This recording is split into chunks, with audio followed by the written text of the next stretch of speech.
Today on the Topping Show, Trump crushes an Iowa poll. Budlight survey claims they're winning customers back, while the latest sales data actually show a 27% decrease in sales. YouTube banning continues. Microsoft Xbox is rolling out a social credit system that will ban you for certain words. Vivek Ramaswamy on the Second Amendment. Trump is 40 points up in a CBS poll. New York City lost $1 trillion in Wall Street business. Royce Droptail will have a cost of $30 million and a V12. Lego is moving their USA headquarters. Subway inches towards a sale. Heineken launching a new beer, and Nissan has a recall for darn near all of the Sentras. All of that and much more on The Topping Show.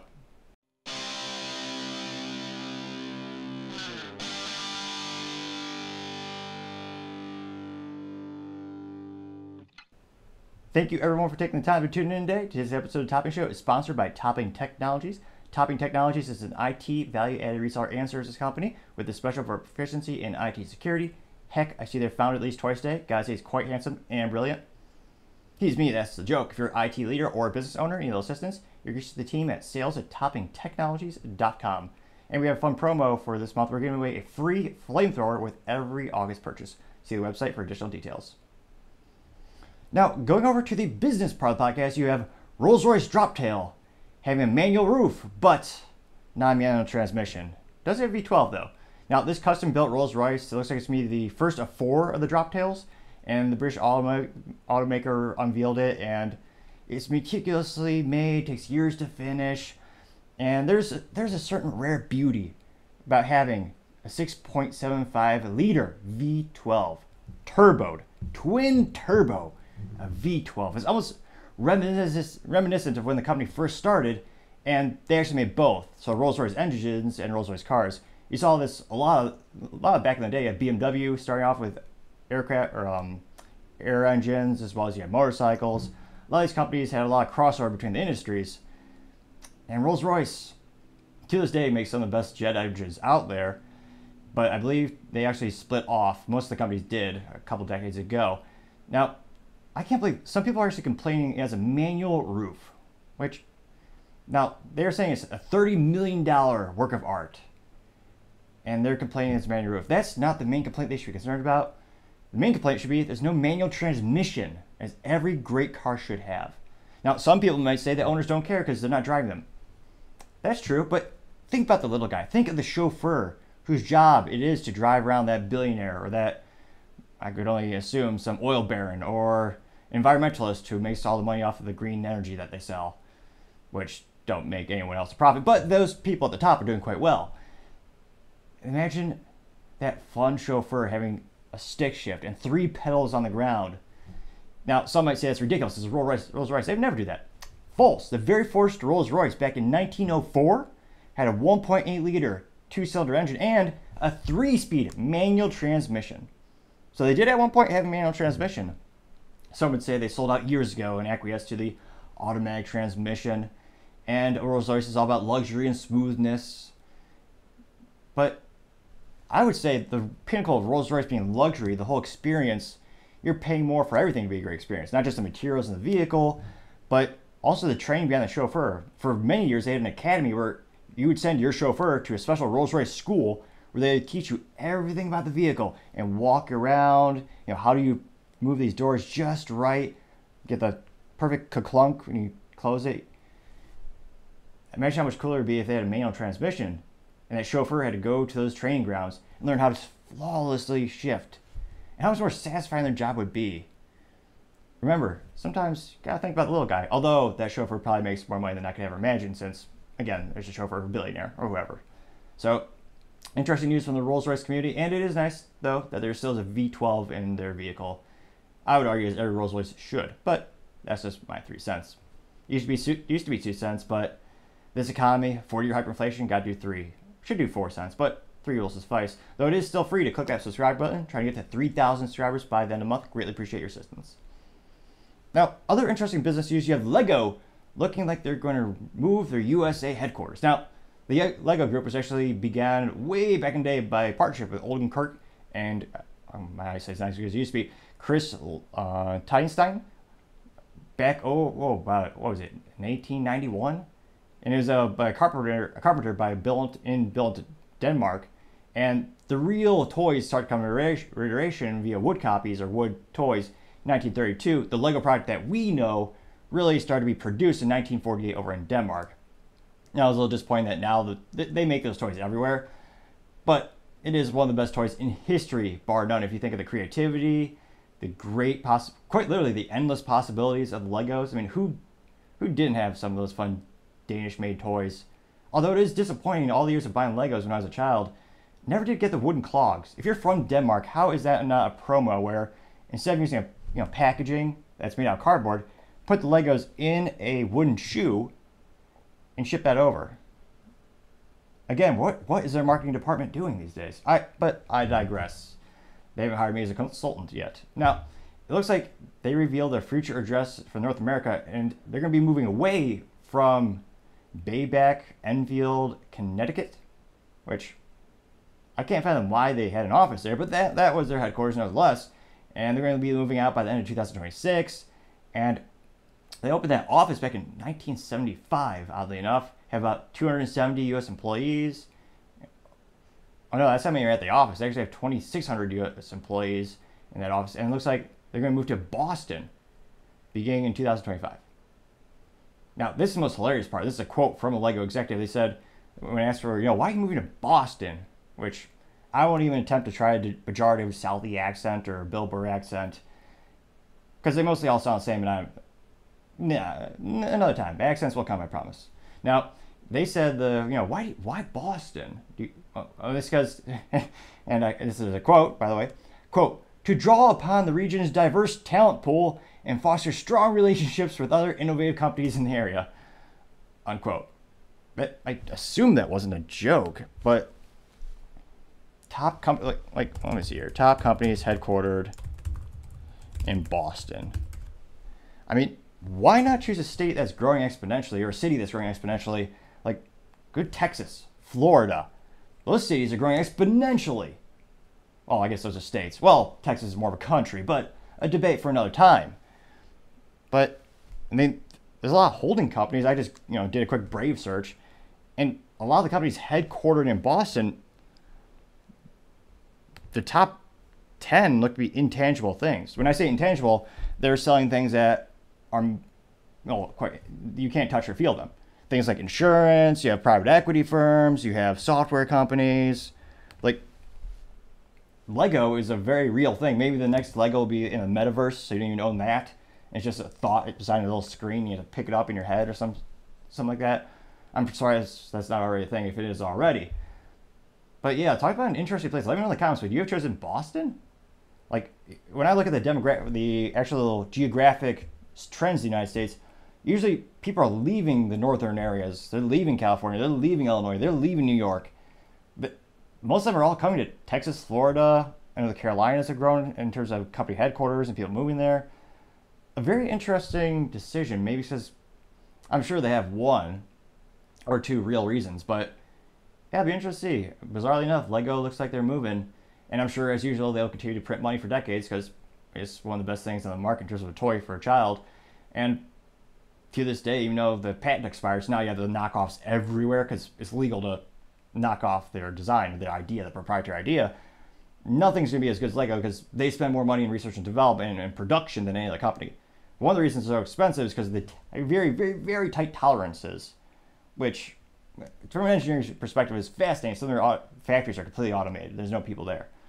So it'd be cool if the machines were made out of Legos. They probably could somehow, but Legos building Legos. A joke for another time, perhaps. We'll see. Other interesting business news, you have Subway inching towards a $9.6 billion sale. Unfortunately, it is a Subway foot long, which means in reality it's only, 11 inches for the $5 foot long. It's $5 for 11 inches. A joke for foodies, I suppose, when it was exposed that the $5 foot long promo was the name, wasn't technically, I guess, the actual measurement, because people actually went there with rulers and they found, wait, why is this sugar dough or sugar bread, confectionery bread, why is it only 11 inches long? And yeah, it was a big scandal back in the day. So it looks like an investment firm by the name of Rourke Capital is nearing a deal to acquire Subway, which oddly enough hasn't changed ownership since it was established by two Connecticut families in 1965. Wow. So that's pretty impressive. It's been held by the same company for that long. That is, I gotta double check that. That's astonishing. Because usually, it says it's owned by Doctors Associates, Inc. Founded by Fred LaDuca and Peter Barrick in 1965 in Connecticut. I guess the DeLuca family is still in charge, I guess, or they own it. Which, yeah, talk about terrible marketing. I guess maybe it's like BMW and they really don't want to have the public bothering them. But usually if it's a family-owned company, you want to, kind of the American dream is to build a business, have it provide for yourself, your family, your community. Most companies that are family-owned kind of emphasize that in their marketing materials, but Subway never really felt like a family company. It's also a franchise, which McDonald's actually founded its whole life philosophy on, family, community, faith. Yeah, oddly enough, never thought that. Now, it looks like an anonymous source is telling the Wall Street Journal that Rourke is set to pay that $9.6 billion. And it looks like it's the 8th largest restaurant chain. And it looks like they've had other offers from TDR and Sycamore investment firms or private equity firms. And there's about 37,000 locations as of the moment. I don't know what the actual value of Subway is, but it definitely deserves a discount. I don't know if I would buy it at 50% off, but it's the worst franchise right now. If you look at how much they make, or rather don't make, the last sales figures came out and they said that the average store made about $500,000. That's in revenue, not profit. So that's before you take all the costs. Not only just the cost of the sugar bread, also known as their Subway bread, but you also have to take into account the chips, the syrup for the sodas, so all the costs just to make the food. Then the machinery that you have to purchase. You have to have the monthly rent, the monthly internet, monthly electricity, monthly water, AC. All that adds up pretty dang quick, and the cost of labor. So when you take all this into account, $500,000 is basically nothing. And earlier this year, they made it known that they were actually looking for more businesses to own franchises. So instead of like a mom and pop buying a Subway franchise and running it themselves, they wanted to have a company buy 20 to 30 Subway restaurants. That way they could survive, because if you're only making, let's say, 3% profit, well, as a family, you couldn't survive on that. You'd starve, even if you had to eat the Subway sugar bread, which many would argue is actually a fate worse than death. But if it's an individual couple owning a store at 3%, they can't afford that. But if you own 20 stores or 30 stores or 50 stores, that little percentage, that adds up in the aggregate. So you look at every other franchise. I think Chick-fil-A was at like $7 million per store. And McDonald's was at $3 million per store. All the other companies are doing so much better. And they have Jersey Mike's just killing them in the marketing. I mean, Subway right now is in a reactive state. And you could tell us also by their latest acquisitions of buying meat slicers. For my whole life, when I used to think it was good before I knew it was mostly sugar bread. But I thought Subway was moderately fresh thanks to their advertising. It was really good advertising back in the day. But lately, everyone's noticing that, oh yeah, all the meats are pre-sliced, which, I mean, logic aside, science aside, in terms of like the quality of meat, fresh versus not fresh, or sliced versus not sliced, it just feels more fresh when you see it in front of you. That's one of the reasons Starbucks spends so much money to have those fancy coffee making machines. You can see the magic happen, so to say. But you have Jersey Mike's, who's had their own slicers for years. They also have a brilliant marketing campaign with Danny DeVito, who is someone who I would guess enjoys food very much. He's also a comedic genius. People love that guy. He's perhaps the main. He hasn't. Perhaps he's the only reason It's Always Sunny in Philadelphia is even around. Actually, it was about to be canceled, but then he came in and saved it. So that's who Jersey Mike's has as their mascot or their brand ambassador, or whatever you want to call him. Who does Subway have now? They had a soccer player who hated America. That little Megan Rapinoe. Who do you think? Well, that would actually be a hilarious poll. Who's more attractive, Megan Rapinoe or Danny DeVito? That's a tough call. But just when's the last time you went to a Subway? I don't know their finances. It's a family-owned company, so it's not publicly traded, so you can't look up their latest, quarterly statements. But I can't help but think whatever price they're paying is too much, because you're going to have to revamp the stores more than they already have. You're going to have a huge new marketing push, and you have to increase the perception of the consumer so you can charge more to actually make a profit.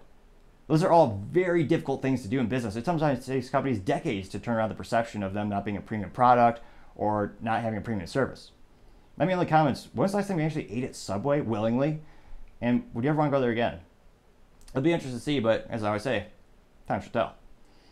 Now, Other interesting business news, you have Heineken looking to boost advertising. Now, this is from a spokesman who spoke to the Yahoo finance team, and they said they want to look at increasing their spend by $100 million to advertise their new Heineken Silver, which actually, why would, in terms of marketing campaigns, and why not Heineken Gold? Or is that already a product? Heineken Silver? Heineken Silver. Only 3.2 carbs. Oh, I gotta enter my birthday. There we go.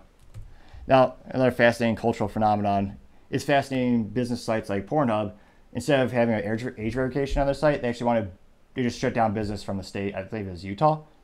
Because that took me less than 2 seconds to enter my age. And again, it didn't ask for an ID. But even that low bar, and we'll cover that topic another time as that continues to evolve with the states challenging each other or challenging the business. But something that came up when I saw this, or when I entered the date, my birthday, for the Heineken website. Now, it looks like Heineken Blue will have all the taste and no bitters ending. So that means, what the hell? So it has 3.2 grams of carbs, 96 calories, ABV, only premium ingredients, malted barley, water, and hops. Well, hops, that's really unique. I mean, that's only the thing that every beer has, with the exception of Bud Light, which I believe is mostly mystery drain water. The science is still out, and actually the analysis behind that, I was about to say beer product. But, yeah, I guess this is a new light beer. Interesting. Marketing, I don't know, let me know in the comments. Do you think it's a good name or a bad name? Heineken Silver. It doesn't tell me anything about the product, except that maybe it's inferior. It's silver. It's not gold. It's not platinum.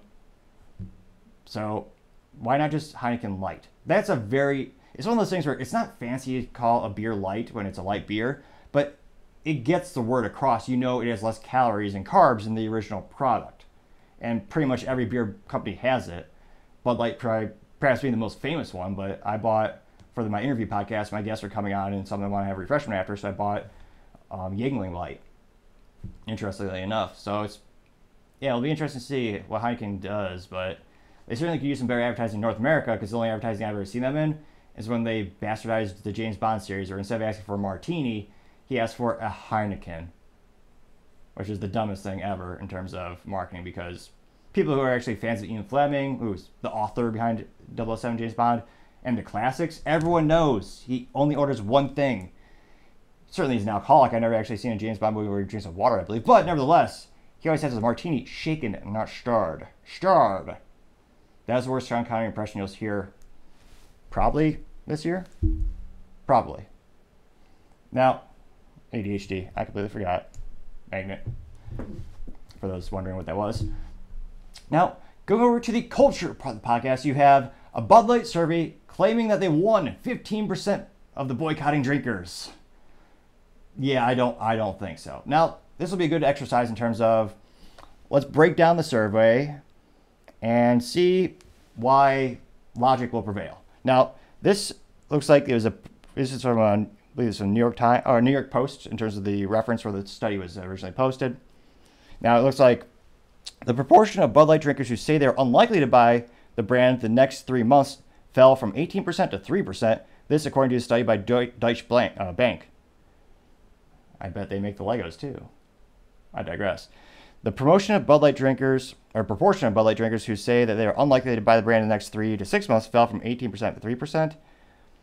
I had to reread that because it sounds so crazy. It just sounds too good to be true, doesn't it? Because they haven't done anything to address the issue. They've put out content, but it had nothing to do with the main issues to begin with. Now, they go on to say the proportion of former Bud Light drinkers who say they're... they say now just 19% of beer drinkers said that they wouldn't buy Bud Light, down from 21%. So that's a little improvement. And I don't know if this is because they're just lazy to not buy another drink, but when I looked into this, the survey was the sample size, and again, people are trying to use this as a reference point, saying like, oh yeah, the boycott is over. You know, because the conservatives blew it. We told you this one was going to make an effect long term. It's ridiculous. Who do you think you could do? Who do you think you are? Well, that survey was 600 people. Now, I try to drill more down into the data. Of course, depending on what surveys you're reading, they're either more or less open with the data in terms of, age demographics, location demographic, or location areas. Well, geographical is a fancy way of saying that. But that is such a small sample size. I just, after you get under 1,000, I become very skeptical about any survey. And it just sounds ridiculous. And in terms of stock, which is another good parameter for when you're evaluating public confidence in companies, they've lost about $40 billion in stock value since April 1st, which is when they had the whole controversy of hiring Dylan Mulvaney to be their brand ambassador, which, hilariously enough, Bud Light said it was just one can, and they said it wasn't. However, in a TikTok or a Twitter or whatever the youth use these days of social media, Dylan claimed that it was a campaign. Now, who do you believe? Well, their track record for both of them telling the truth is great, but given Dylan's past with successful campaigns with other brands, I believe it's $1 million from a makeup company. I think it was logic from business sense. They probably would have offered Dylan a contract or an actual campaign, not just send a gift, which I don't believe that for a second. It was just a gift. You wanted publicity from the influencer. That's right. This whole person's life is taking pictures of themselves. They're so egotistical. You sell them a product for the pictures, for the promos. Don't lie about it. But I partially digress. Let me know in the comments, do you believe this survey? Do you think that fell from the 18% to 3%? There's no way that's true. So my 3 cents is I don't believe that survey at all. And guess what? The sales figures support my theory. And again, when we're looking at all these polls, make sure you always look into the data. Probably one of the few things I learned of value in business, or when I went to college for a business degree, is a business for statistics professor who always told us, remember your sample size. You gotta know not just the size, but who is it, the age, know the data. Because you can there's very many ways you can manipulate a survey to get the outcome you want. And yes, especially in politics, and they do it on the left and the right. But I partially digress. Other interesting culture news, you have Bud Light sales down yet again.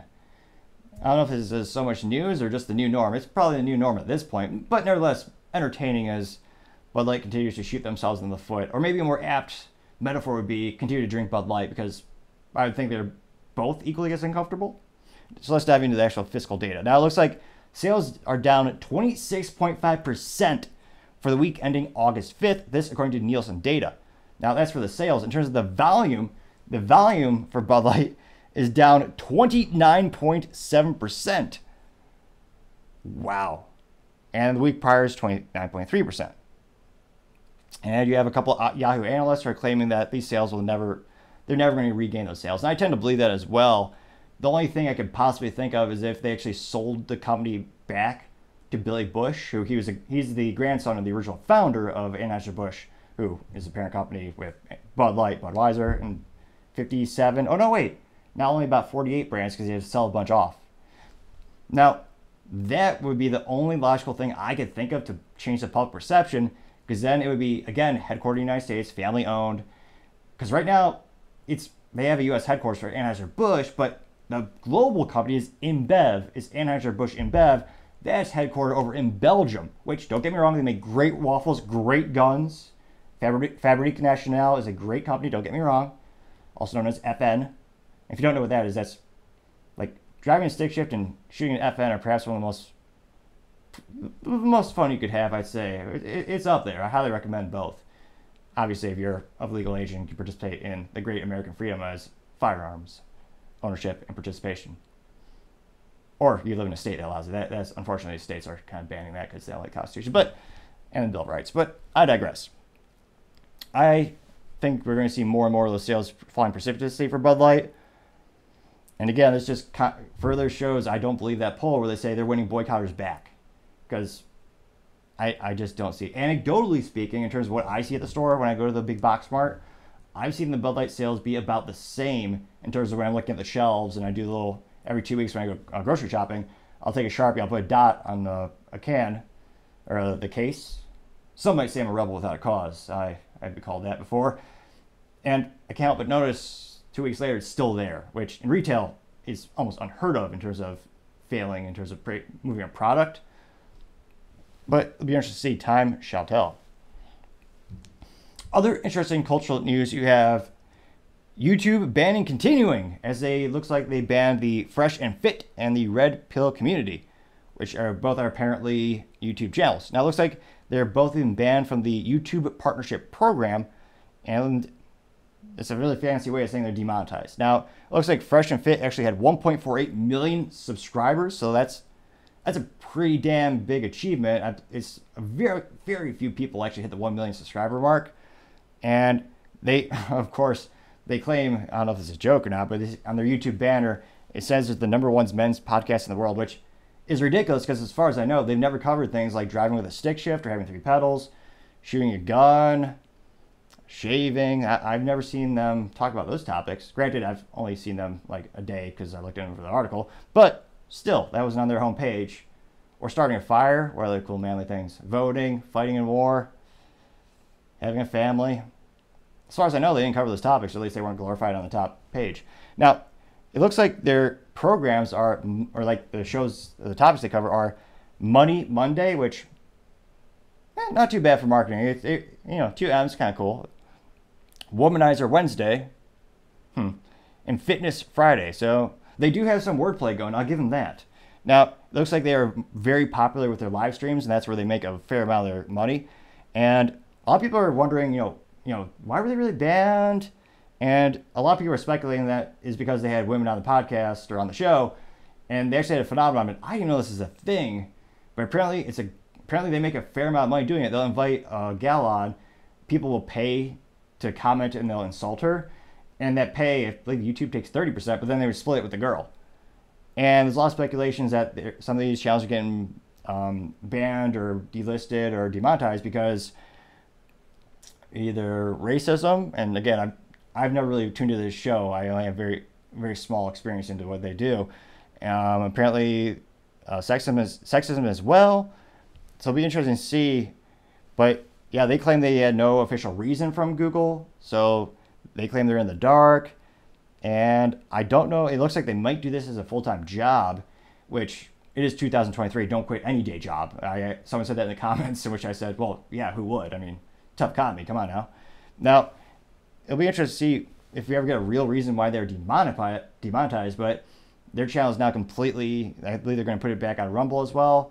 And they also said that they have their own Patreon, or another version of Patreon, so you can continue to support them if you're a fan of their content.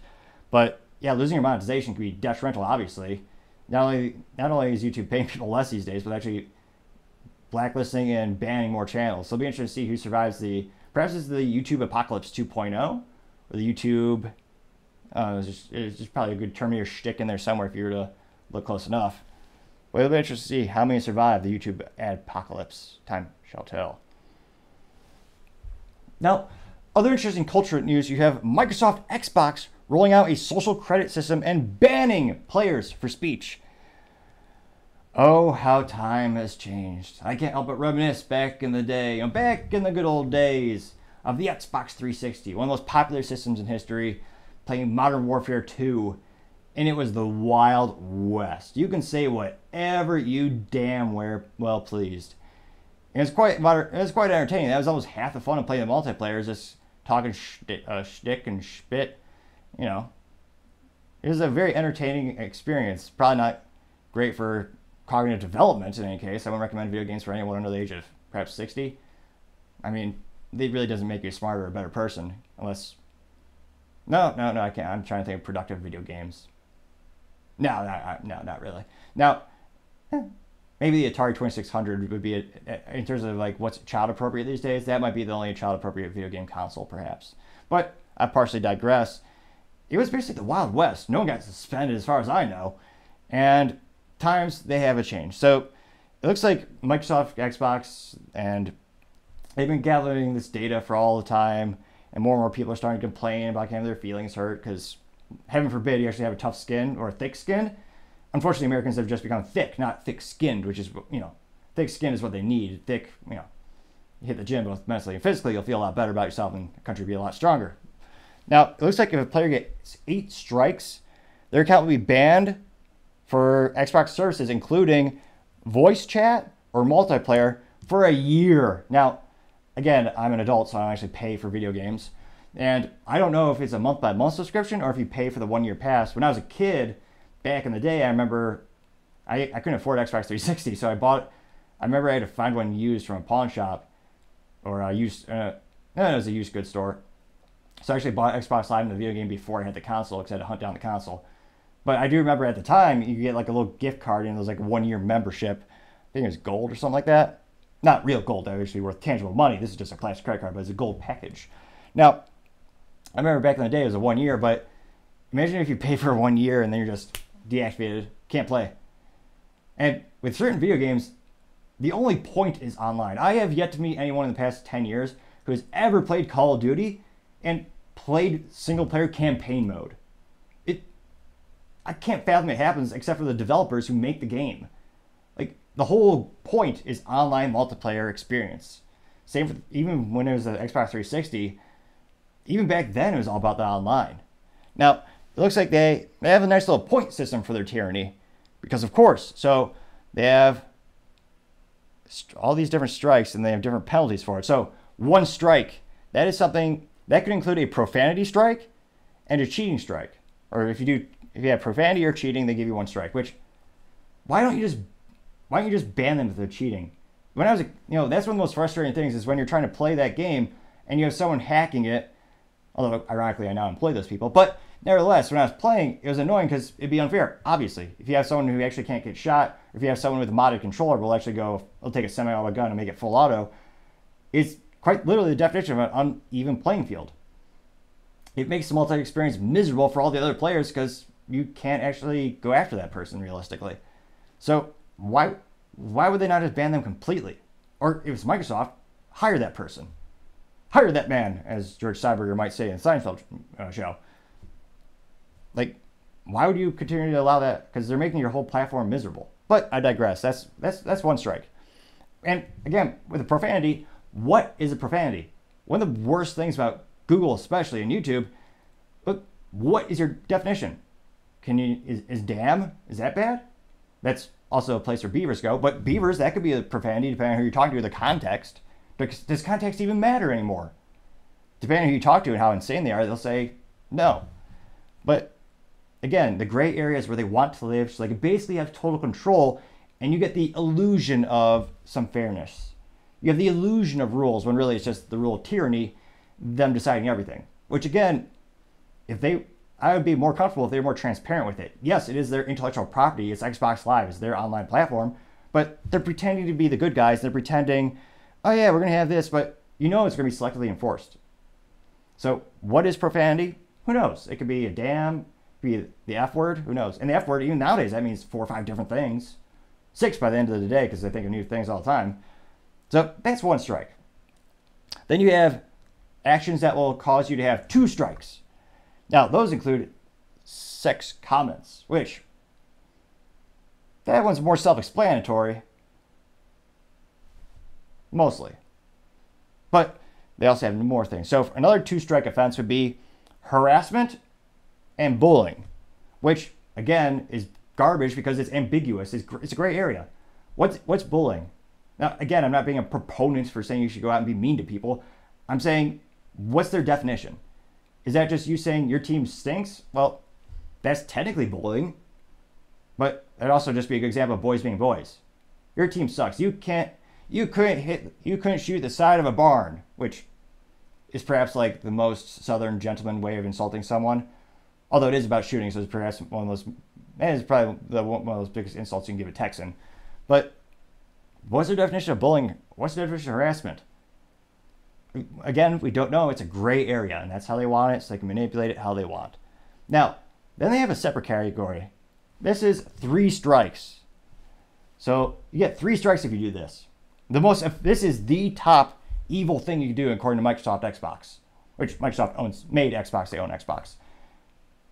It's, guess it, drum roll, hate speech. Garbage. It's the biggest gray area ever. And especially because it's so unquantifiable you know it'll just be used for political persecution.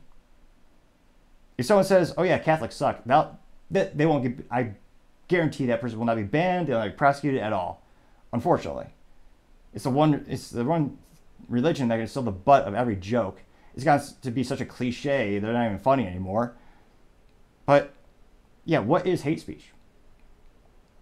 Some platforms say it's using the quote-unquote wrong pronouns. Well, that's also in direct contrast to some religious beliefs that believe God made you the way you are, and God made you as man and woman.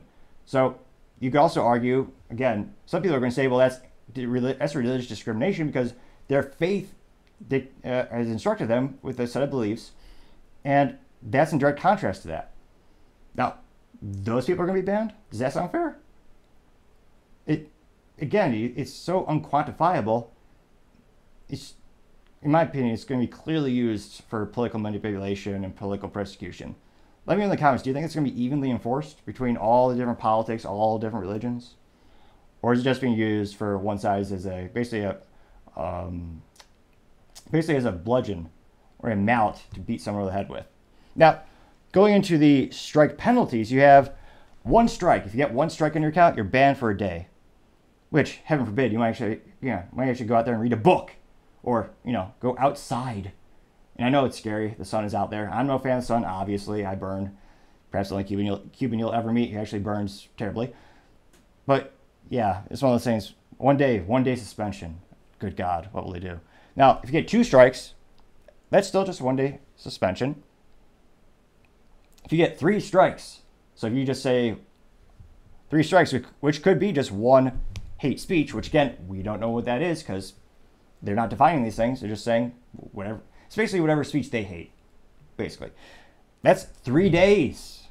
Now, if you get 4 strikes, it's a 7-day suspension.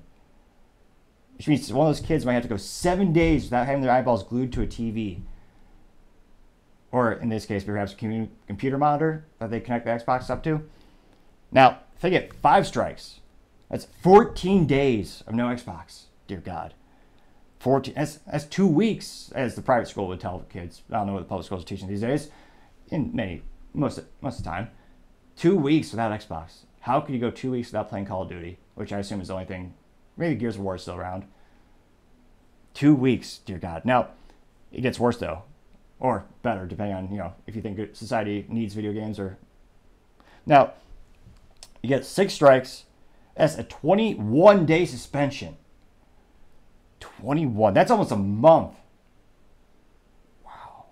That's also known as 3 weeks in private schools. I'm sure they teach that. Wow. 3 weeks of no Xbox. That might be enough time to get a job, some might say. But it gets worse. Oh, no. Now, if you get 7 strikes, so... Actually, it'd be a fun math game. That'd be 2 hate speeches and a profanity. Kind of a multiplier there. 7 strikes. 60-day suspension. My God. Your reaction time will never be the same. You won't be able to hit the same guys with the little controller in the Call of Duty game. You might actually have to go outside, help your neighbor, do some yard work, ride a bike. Heaven forbid. Now, the worst strike, the 8th strike. So you get 8 strikes.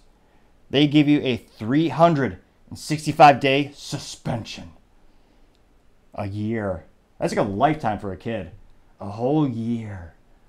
They might actually have to read a book. Dear God, what will they do for entertainment? Well, I'm sure they'll have their eyeballs glued to their phone because most parents are irresponsible and just give their kid a smartphone for no legitimate reason. Yes, I said that. Yeah, a whole year without Xbox. What will these children do? Dear God. But as much as I partially joke, it is clear it is just more, unfortunately, do not drink because it would be a dangerous game to turn this to a drinking game, but it's just more of the same in 1984 and Animal Farm, both brilliant George Orwell books, which, again, is a thing I know Americans don't know about. Books are like magazines, but without the pictures. Actually, I'll demonstrate. This is a book. They have pages. And I know they're usually covered in more dust than anything these days in the United States, but it's a brilliant thing. I can't recommend these things enough. They're addicting. like a video game, only they make you smarter and a better person, I would say. But that's just me. I partially digress. Now, going over to the political part of the podcast, you have Trump crushing an Iowa poll while spending less time, money, and resources than all of his competitors. Now, keep in mind, this is for the primary, so all these polls are references to people who are traditionally registered as Republicans, and they want to vote for who they want to be the Republican nominee for the 2024 election. So you have all these gentlemen on the, I guess you have one gal on the poll. Her name is, what is that? People usually call her Diet Hillary Clinton. Nikki Haley, which, that's just cheating. I mean, Nick, and you make it Nikki, that's just like, that's cheating. Get a unique name. Like topping. But I digress. Well, this is from the Iowa caucus earlier this week, and Trump got 42% of the votes. While DeSantis, looking to catch up, he came in at 19%, and you have Senator Tim Scott coming in at 9%, those being the top three. So it's a little disappointing for some people who polled last week showed Vivek Ramaswamy coming up in the polls and actually beating DeSantis. But again, a lot of these polls are, this one has a little bit better sample size. The other polls, I believe, are usually between 1 and 2,000 or 3,000 people. Iowa caucuses, or the Iowa's, the Iowa poll is pretty big. And it's fascinating to see Trump just gaining momentum and maintaining his lead despite all the legal issues, which the legal issues are going to take his time and his money. So that's a huge impact on the 2024 election. Whether you like him or not, that's going to be a huge influence on his availability. But it is pretty impressive, politically speaking, that he's still leading in Iowa with doing much less because he's constrained right now with all the things I've previously said. Now, will he be able to keep that momentum up and keep that lead up? That'll be the interesting thing, and how many people continue to support him. And more importantly, can he gain the people in the middle who he didn't win or gain over in the 2020 election? That's going to be the biggest issue as well. Really interesting to see. Time shall tell. Other interesting political news, a couple of videos of Vivek Ramaswamy are starting to go viral and coming up to the surface, talking to his experience more on the Second Amendment, which, unfortunately, I wish this wasn't a political thing, since I believe every American should believe in the Bill of Rights.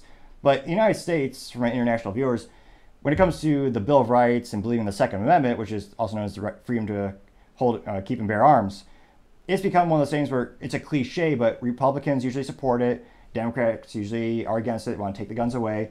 Although I'd also argue Republicans are kind of useless in terms of where are the additional gun rights you keep promising us, where many of them are just acquiescing from all responsibility. And every once in a while you get a little more gun rights, but there's still a 1934 NFA, National Firearms Act. So yeah, needless to say that I'm not a fan of many politicians, but Vivek, obviously he's running for the Republican nominee. So people are starting to ask, what is his stance on the Second Amendment? What is his thoughts on how do you prevent some of these disasters, some of these tragedies that are happening? What are your philosophies and how can you do this? Now, this is from a couple of months ago. It looks like he was speaking at an NRA event, which another association that does some great work in terms of safety classes and courses, but in terms of political activism and winning our rights back, I would argue they're not as strong as they once were. And most people I know these days are more adamant about Second Amendment. They're much more favorable to associations like Gun Owners of America, who pride themselves being a no compromise, I believe it's a 501c3 nonprofit. So they're all about no compromise, where as the NRA, well, they pretty much acquiesce to whatever people on the left want. Wayne LaPierre, that Frenchman, is still the CEO after all these years. And their accomplishments, I think, could be written on a cocktail napkin. Don't get me wrong, the last accomplishment I knew that they did was they got concealed carry passed in Illinois. They sued the state successfully, and they got that law passed December 12, 2012. But that's the biggest accomplishment I could think of. They acquiesced they actually endorsed Trump's idea of banning the bump stocks, which is a huge controversy in the Second Amendment community. But nevertheless, let's get back to Vivek and his speech here. We are the pioneers who came to this country, whose parents came to this country, whose forefathers came to this country to be free, to be the explorers, to roam the American terrain without any government telling them what they could or couldn't do. And the reason we're able to do it is because of the existence of that Second Amendment. Now, I'll tell you, you hear from the other side that, well, we have school shootings in this country. We have mass shootings. I'll tell you, there's not a person in this room that wants to see another school shooting in this country. That is perhaps one of the most frustrating things when it comes to these political comments and these political debates. One of the most morally vacuous things you can do is tell someone, well, because you don't agree with my philosophy on how to fix this problem, you're heartless and you don't care about the dying kids, which is disgusting and shows how low intellect they are when they're using emotional manipulation and try to get their point across. But I'm glad he addresses this issue head on. You want to have the courage to deal with it, then step up and deal with the actual problem. We have a mental health epidemic across America. You want to do something, you can ban social media and kids under the age of 15 or 16 before you take guns away from law-abiding adults in America. I still can't think of a single good reason to have them on social media. You want to solve the problem, you better take away. You want to solve the drugs on the street, you want to use our military. Don't go out to protect somebody else's border. Protect our border here in the United States and end the fentanyl crisis. That is how you solve the problem.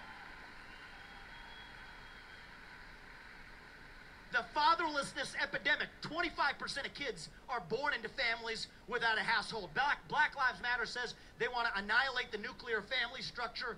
You want to know what I say? The nuclear family structure is the best known form of governance to mankind. We actually need to bring back the family because that's actually what creates the shooting problems in this country. True. Very rarely do you find one of these incidents where they come from a loving, supported family. But no one ever wants to talk about that. They want to talk about the simple things. They want to blame the inanimate object that sits there and does nothing unless you pick it up and do something with it. Fix the problem.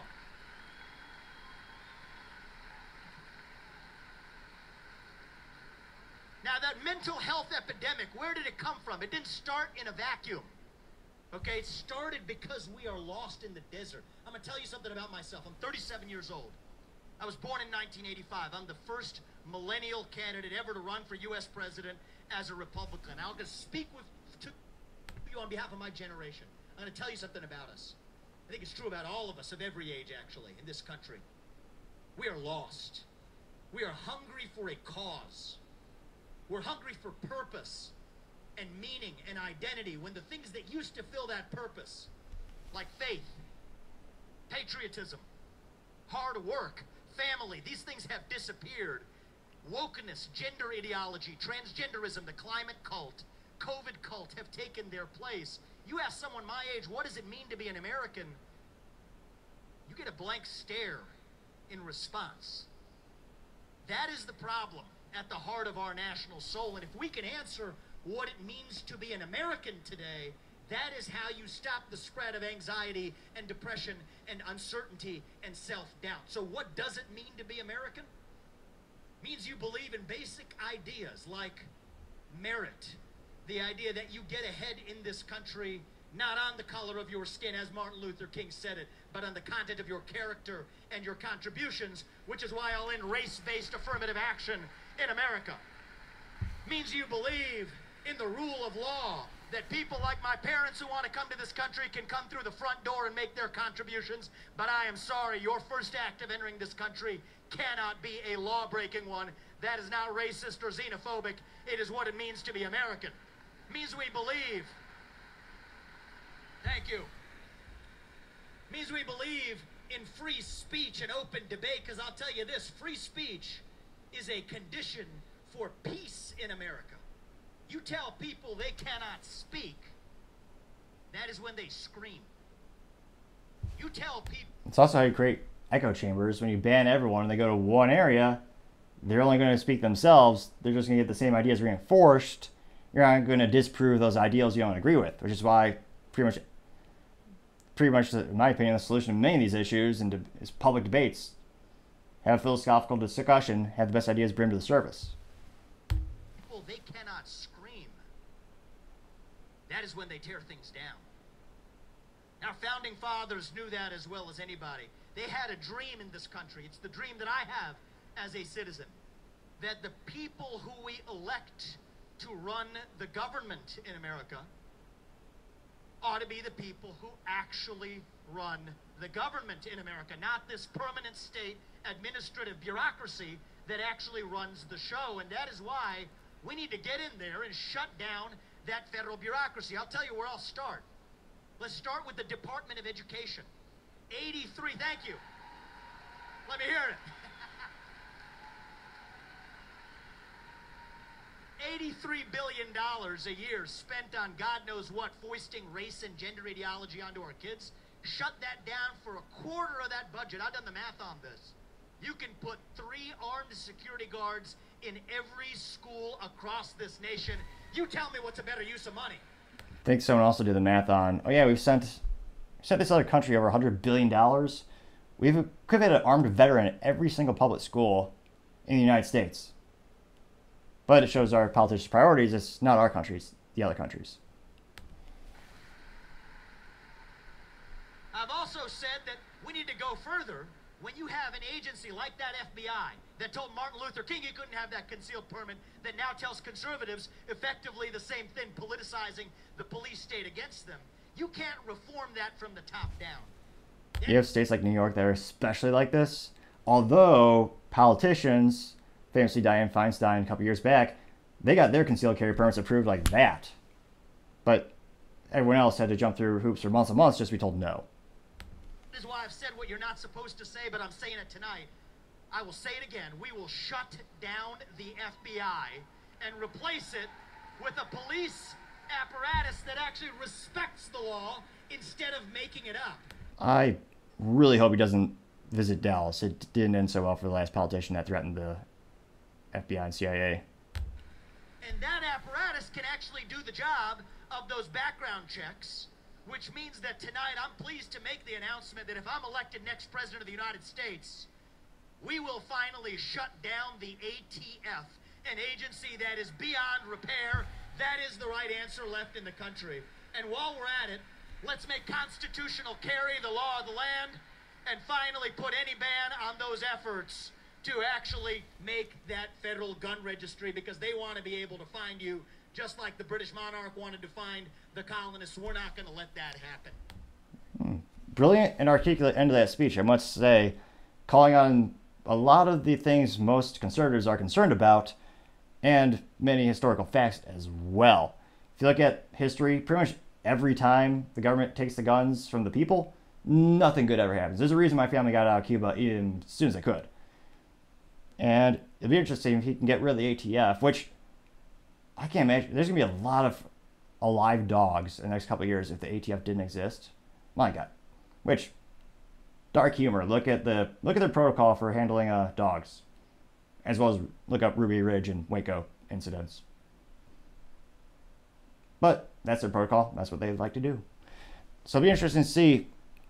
And as he gains more and more steam, I think we're going to have more and more of these previous clips. Again, that was from the NRA convention a couple months back.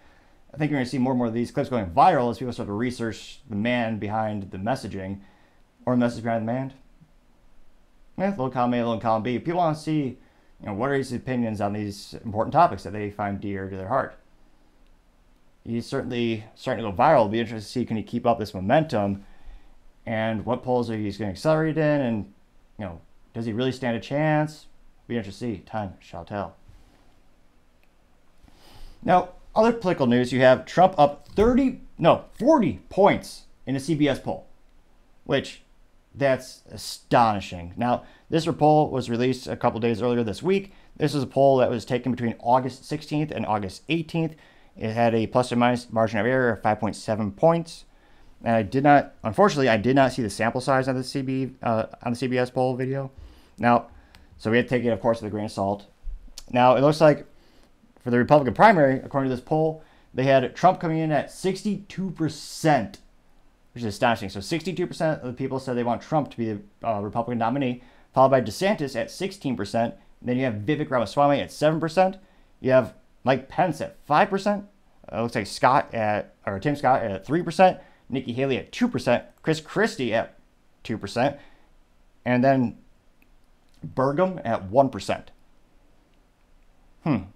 So, interestingly enough, it looks like, so last week we had a couple polls in which Vivek Ramaswamy was beating DeSantis.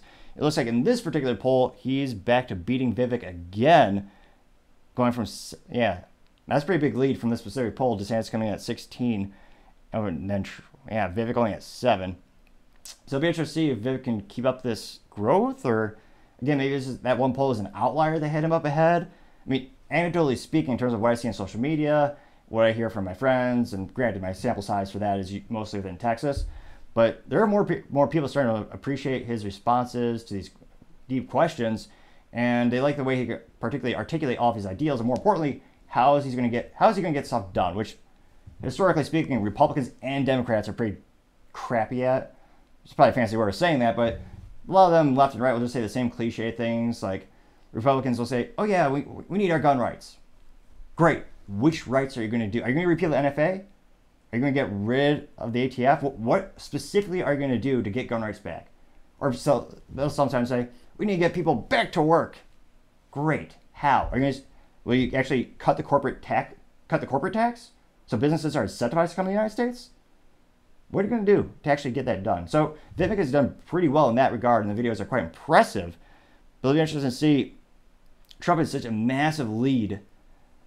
The only conceivable way I could see him not getting the nominee is the huge, massive uncertainty we're all thinking about is all the court cases, which not only just from a legal perspective could be troublesome, because in some cases they're talking about removing him from the ballot. I believe California is actually pushing that, which shouldn't be too surprised.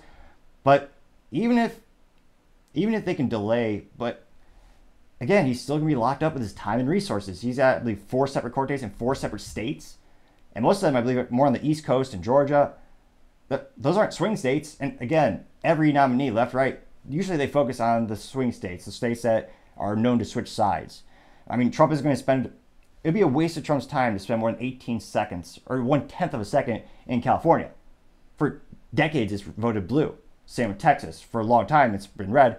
More purple now that people are coming from California, and I don't know if they're uneducated or they just can't learn, but they're bringing their voting practices with them, which again, their state is fiscally failing, not just because it's bankrupt, but while the businesses are leaving, you would think they would not want to replicate that. But another topic for another time, perhaps. It'll be interesting to see, yeah, Trump, can he make it? The odds seem to be stacked against him more and more, both legally and fiscally speaking, as fiscally he's going to spend a lot of money to fight these lawsuits. But it'll be interesting to see, will the support behind him continue, or will it increase because people feel it's unjust? I know some people on the right side, politically speaking, who they're going to vote for him just because they believe he's being politically treated unfairly. And given the information that we have right now, I can honestly have to say it seems like he's being treated unfairly when, again, a lot of the charges that are being brought up against him were dismissed against Hillary Clinton. Same with Barack Obama. Same with Mike Pence, who many are joking, he's a Republican, but main joke is really a Democrat. But he was technically a Republican, and apparently he's trying to run as one. So it'll be interesting to see. Let me know in the comments. All these polls, he's going up and up and up more. Do you think he'll get the nominee? Or do you think, I guess two things. Are people going to decrease their support for him? Or do you think he will be legally barred from getting it? What's his biggest threat? Let me know in the comments. I'd love to see what you got to say. Now, other interesting political news. You have New York losing more than $1 trillion in Wall Street businesses as they leave in droves for guess where? Texas and Florida. If only, it's almost as if businesses appreciate making a profit and want a low cost of living for their employees. Who would have thought? Well, that is called sarcasm. But apparently New York and California don't learn from their mistakes. I doubt they will, because it's a cultural thing too. Now, it looks like not one, not two, not a dozen, not 50, 158 financial firms representing $993 billion in assets, they left. Now, again, they have, I believe, 20 to 30 trillion in assets. So the whole industry isn't leaving, but these companies are breaking the stigma that you have to be in New York City, or I don't know how they sound, like New York? No, I don't even know what accent that was. Needless to say, I'm not going to start an acting career anytime soon. Unless I could be an actor that couldn't do accents. That in and of itself could be an acting part, but nevertheless, I digress. Looks like they are breaking the stigma of thinking you have to be there. The tech companies did this very famously during COVID. A lot of them left California. The largest tech companies left that hellhole. Now, that in terms of tech, everyone thought you have to be headquartered there. Otherwise, you have to be part of the community. Silicon Valley, you have to be there. But most of those tech companies left. Hewlett-Packard Enterprise, one of the largest, most well-established enterprise companies on the planet, they left for Houston. Oracle left for Houston. CrowdStrike, the premier cybersecurity company, they left for Austin, Texas. They are leaving in droves. Again, those companies have been there for decades, since the beginning, and yet they realize they need to do what's best for their employees and having a safe, lower cost of living, as well as the shareholders, because you're going to get a lot better ROI moving to a different state. And even more tech companies have left California. Those are just the ones out of the top of my head. Trying to think who else now that I think about it. There